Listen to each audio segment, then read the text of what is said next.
Selamat datang di program Tiki Taka Nalar TV. Ini obrolan sepak bola tentunya dengan nalar. Nah, karena isunya tentang Piala Asia, kami sudah menghadirkan tamu istimewa. Beliau orang penting di PSSI. Pegang jabatannya banyak. Exco PSSI, Ketua Badan Tim Nasional BTN, tim manajer juga kan merangkap ya Pak? Ya. Dan juga CEO Bayangkara. Iya. Bayangin 4 gelar. Jadi terima kasih sudah hadir di studio Tiki Taka Nalar TV, Pak Marji. Ya.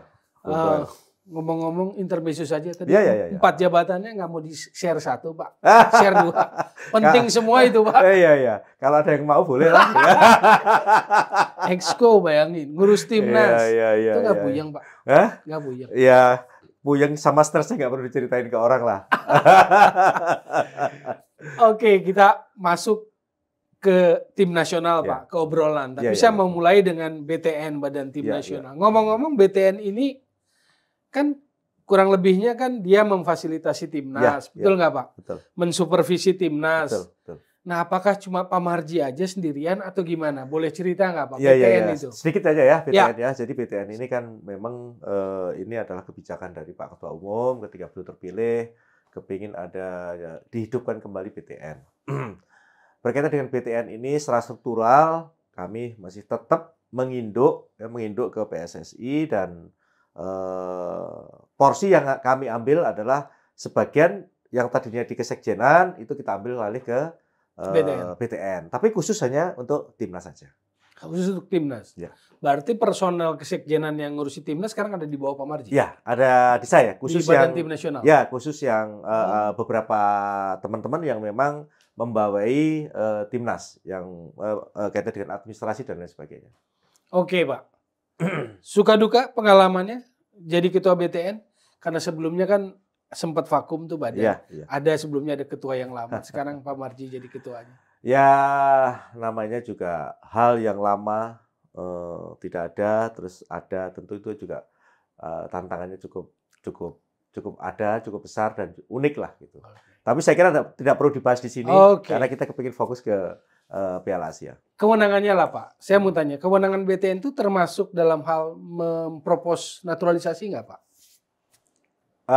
Untuk sementara naturalisasi ada tim sendiri yang menangani. Jadi BTN tidak menangani itu langsung? Sementara saya belum. Tidak menangani itu? Sementara saya belum. Oke. Sementara saya belum ambil alih. Makanya jangan tanya itu ke saya. Saya belum mengelak kalau soal itu. Jadi bukan di wilayah Pak Marji saat ini ya?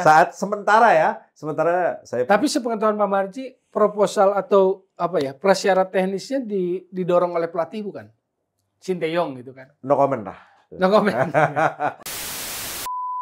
Oke Pak Marji, soal tim nasional. Ini mau Piala Asia. Sebentar lagi lawan Irak. Hitungan hari lah. Dari hari ini, dari kita tapping. Betul. Tapi kan situasinya kurang bagus nih. Uji coba. Lawan Libya, lawan Irak. Ya. Pandangan Pak Marji? Ya, jadi begini. Kebetulan saya ini kan ada di dalam tim. Dan saya selalu berusaha mendekatkan diri kepada tim. Khususnya kepada anak-anak dan juga pelatih dan ofisial. Memang kalau saya melihat kondisi saat sekarang ini memang kalau dilihat dari kacamata luar begitu ya, dari hasil ya prestasi 5 game terakhir ya, itu kan memang boleh dikatakan nggak ada menang kan, bahkan lawan Filipina juga draw. Nah, saya tentu mengevaluasi dari itu semua dan salah satu yang menjadi catatan saya adalah pentingnya adanya kebersamaan. Ya, penting adanya kebersamaan di tim itu. Pentingnya adanya kekompakan di tim itu. Jadi ketika siapapun ya yang berada di timnas, maka yang dikedepankan adalah hati untuk membela bangsa dan negara. Itu catatan. Coba pengertian kebersamaan nih Pak ya. Korek aja kalau nggak salah. Ya. Pak Marji kan udah lama sebagai ketua BTN maupun tim manajer. Sinteyong juga sebagai pelatih. Para pemain juga kayaknya nggak berubah banyak gitu. Jadi kebersamaan model apa memang Pak? Bukankah itu materi lama gitu? Ya, jadi begini. 4 tahun lah paling nggak bareng ini pemain. Ya. Jadi kan saya menganalogikan itu perbedaan antara di klub dengan di timnas. Tim nasional. Ya, kan berbeda. Kalau di klub kan dia punya waktu cukup banyak. Untuk ketemu, interaksi dan sebagainya. Sementara kalau di timnas itu dia dipanggil ketemu ketika tim itu TC atau menjelang 14 hari atau 7 hari atau 5 hari sebelum pertandingan dimulai, kan begitu. Nah, itu tadi yang saya bilang, memang untuk membangun satu chemistry itu memang butuh waktu gitu. Kalau saya menilai, karena apa? Karena satu, sekarang kita tahu bahwa naturalisasi kan juga banyak. Betul. Yang bergabung di timnas kan. Yang baru paling Justin mungkin. Ya, Justin. Ya, yang lainnya Justin. Yang lainnya yang sudah lain pernah kan? Sudah pernah gitu. Okay. Nah, dengan keberadaan teman-teman pemain-pemain baru di naturalisasi ini kan juga tentu harus perlu adanya adaptasi kan. Adaptasi kembali sama yang sudah lama begitu. Yang sudah lama ketemu. Berbeda kan contoh kayak misalkan Maklok itu udah lama kali itu. Betul. Nah, yang lain-lain boleh dikatakan kan ya perlu namanya adaptasi. Nah, tadi saya bilang perlu ada kebersamaan itu adalah menyatukan atau membangun chemistry itu juga tidak semudah kita membalik telapak tangan. Per hari ini sebelum lawan Irak berapa posisi persentase kebersamaannya menurut Pak Marji? Saya sudah akhir-akhir ini saya betul-betul itu jadi concern saya berupaya mendorong anak-anak supaya menyatu begitu, menyatu ya. Dengan menyatu itu tentu akan muncul kebersamaan dan akan timbul dengan sendirinya chemistry. Skornya sudah boleh dibilang 70-30. Setelah TC Turki juga dari tanggal 20 kan Pak, cukup lama juga. Ya, makanya tadi butuh waktu kan, butuh waktu itu. Ya. Artinya ada effort, butuh waktu, ternyata nggak gampang gitu. Ya memang semua butuh perjalanan itu kan semua ada liku-likunya. Oke, Pak Marji sebagai Ketua BTN, mengevaluasi nggak kinerja Sinteyong, Pak? Ya, jadi begini. Kami ini di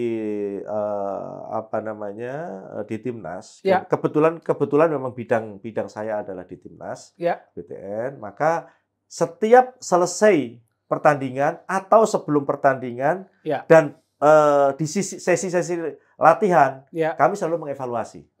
Kami selalu komunikasi dan mengevaluasi. Itu yang selama ini saya lakukan. Selama ini kan saya nggak pernah ngomong ke media. Tapi Bapak lakukan ya? Lakukan. Kalau nggak dilakukan, gimana kita bisa tahu? Contoh misalkan ya tadi, Coach, si A, si B, si C, itu dia ada kelemahan, ada di sini. Caranya bagaimana? Nah, itu kan perlu namanya komunikasi. Diskusi nih Pak ya. Ya. Lawan Libya yang pertama kalah 4-0. Ya. Pemberitaan besoknya Pak, tim baru persiapan fisik. Ya. Latihan taktiknya baru sekali. Gitu. Betul. Kalau logika saya nangkap, bukankah itu semua agenda itu agenda dirinya, agenda Sinteyong gitu. Kenapa dia mengajukan alasan itu? Mengapa dia mengeluhkan yang menjadi agenda alasannya gitu loh Pak? Dia mengeluhkan alasan yang sebetulnya itu agenda yang dia susun gitu. Waktu kalah habis dia. Tahu siapa. Kayak gitu Bapak concern nggak Pak sama seperti itu? Ya, jadi begini.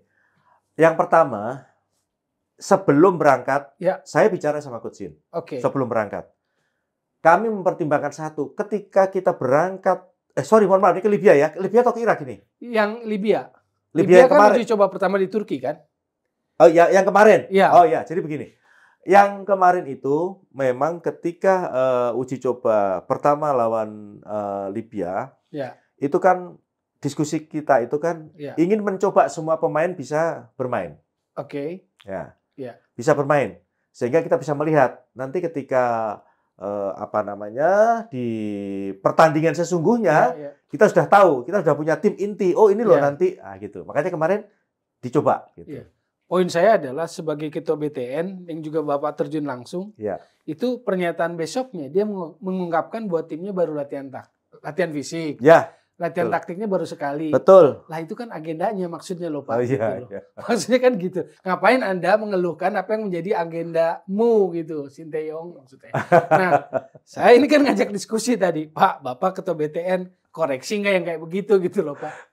Iya. Kurang lebihnya gini, ngapain? Iya, udah paham saya. Udah paham. Oke, satu lagi Pak. Kemarin kalau nggak salah, ada berita online juga Pak. Beritanya begini, dia bicaranya ke media Korea, dikutip lah sama media kita di sini. Kalimatnya seperti ini. Jadi walaupun kalah 0-5 itu sudah di atas ekspektasinya gitu. Nah, tolong bantu logika sepak bolanya Pak. Walaupun kalah 0-5, tapi menurut Sinteyong performa timnas sudah di atas ekspektasi katanya. Itu gimana maksudnya? Karena kita juga nggak nonton Pak pertandingannya, nggak ada siaran. Ya, jadi begini. ketika kita kemarin lawan Iran kan yang dimaksudkan ini? Yes, Ya, Iran yes. kan. Kalah 0-5. Ya, ketika lawan Iran Ya. itu sebenarnya pemain yang dipersiapkan, Yes. yang jadi starter atau line Betul. up itu adalah pemain yang betul-betul akan dipersiapkan Setuju, di saya lihat itu. apa namanya di game nanti tanggal 15. Yap. Nah, jadi kalau tadi apa yang disampaikan Coach Shin berkaitan dengan ekspektasi tadi kan, Iya. nah, jadi itu yang menjadi kritik saya ke Coach Shin. Itu yang menjadi evaluasi saya ke Coach Shin. Artinya Oke. saya sampaikan, Coach, Oke. nah, Coach nggak boleh loh ya seperti itu. Waktunya udah mepet. Nah, seperti itu. Jangan dikira tuh saya diem. Enggak. Ya, ya. Saya diskusi, Coach. Makanya tadi saya bilang, selesai pertandingan pun kami ngobrol, Coach. Ya. Nah, ini loh, Coach. Nah, sehingga jangan sampai Coach Shin tidak ada yang mengkoreksi, tidak ada yang memberitahu, tidak ada yang mengevaluasi, nanti jalan tidak sesuai dengan rel. Kita punya keinginan yang cukup besar ini. Paling tidak kita lolos gitu, 16 besar. Itu kan penting. Maka jangan terus dibiarin. Iya, seperti Pak. itu. Jadi waktu saya baca berita itu, dia bilang meski kalah 0-5, dia puas dengan performa pemain di atas ekspektasinya. Ya, itu bagi Coach Shin ya. Ya. Tapi kalau bagi saya, tidak. Oke. Tidak. Berarti logikanya dapat. Tidak. Nah, saya Pak berpendapat sebagai yang membaca itu, ini lagi mau nyelamatin diri nih dia ngomong kayak begitu. Nggak bisa. Nggak. Kalau saya, mohon maaf, saya objektif ya, objektif. Saya pasti objektif. Siapapun itu, kalau tidak sesuai dengan rel, tidak sesuai dengan keinginan, saya pasti akan sampaikan itu. Nggak mungkin saya mau diem gitu. Oke. Itu. Kita beralih ke pemain, Pak. Oke. Ya. Hari ini kita dapat isu tentang pencoretan pemain. Ya. Tadinya waktu di Turki kali ya, sudah disebut Adam Alis dan Arkan Fikri yang mau dicoret. Ya. Tidak masuk dalam daftar tim Piala Asia. Tapi hari ini ternyata keputusan finalnya Sadi Ramdhani dan Arkan Fikri. Yang agak mengejutkan Sadi Ramdhani.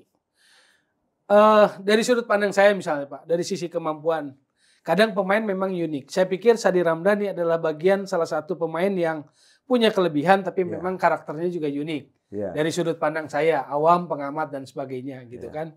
Karena nggak ikut di dalam tim. Maksud saya memang touchingnya harus beda gitu. Bahkan dengan Egy, katakanlah begitu kita kalau head to head. Mungkin juga Sadi Ramdhani bisa lebih berkontribusi untuk tim. Atau mohon maaf dengan Dendi yang sangat bapak gitu kan. Mungkin bisa lebih berkontribusi. Atau dengan Shen yang saat ini belum datang. Tapi pertanyaannya kenapa dicoret Pak Sadil? Ya, jadi yang pertama nih, yang pertama. Kalau kita ngomong penilaian penilaian yang sudah sama-sama kita jalankan sekarang ini adalah pertama performa, dua attitude, dua kedisiplinan. Ketika tiga hal ini ada yang dilanggar, tidak sesuai dengan apa yang kita gariskan, kita sudah ada nih ketentuannya nih. Kamu nggak boleh begini gitu. Dilanggar, ya apa boleh buat? Ini saya sama Coach Shin. Terbaiknya Coach Shin itu dia fair gitu menilai pemain. Dia fair. Si A, si B, si C dia salah, tidak pandang bulu. Kamu mau pemain bintang kayak apa? Out. Nah itu yang saya suka gitu sama dia. Jadi konteksnya dengan Sadil ini sebenarnya saya mau bercerita. Jujur sebenarnya saya tidak nyaman dengan adanya bulian, omongan di luar bahwa Dendi itu titipan saya gitu. Ini mohon maaf nih. Ini saya mumpung nih ada ini kan. Nggak apa-apa klarifikasi. Ya, saya klarifikasi nih. Sorry, nggak ada ceritanya saya begitu. Saya kalau sudah dikasih tugas sama negara ini bawa timnas profesional, tidak peduli itu siapa, nggak sesuai out gitu. Tapi semua kan. Sorry, kalau Coach Shin-nya sungkan sama Bapak? Oh tidak ada. Jadi dia masukinlah pemain dari klub Bapak gitu. Begini, karena saya udah sampaikan dari awal, Coach. Jangan ada sungkan. Pokoknya intinya, Coach silahkan pilih pemain siapapun. Dan kalau mau coret siapapun, mau mulangkan siapapun, jangan sungkan sama saya, jangan sungkan sama Pak Hendri. Atau sungkan sama yang lain. Oh iya Pak, clear. Tidak masalah itu. Oke. Nah, kemarin itu sebenarnya kami sudah rapat. Itu tadi kan penilaian 3 tuh.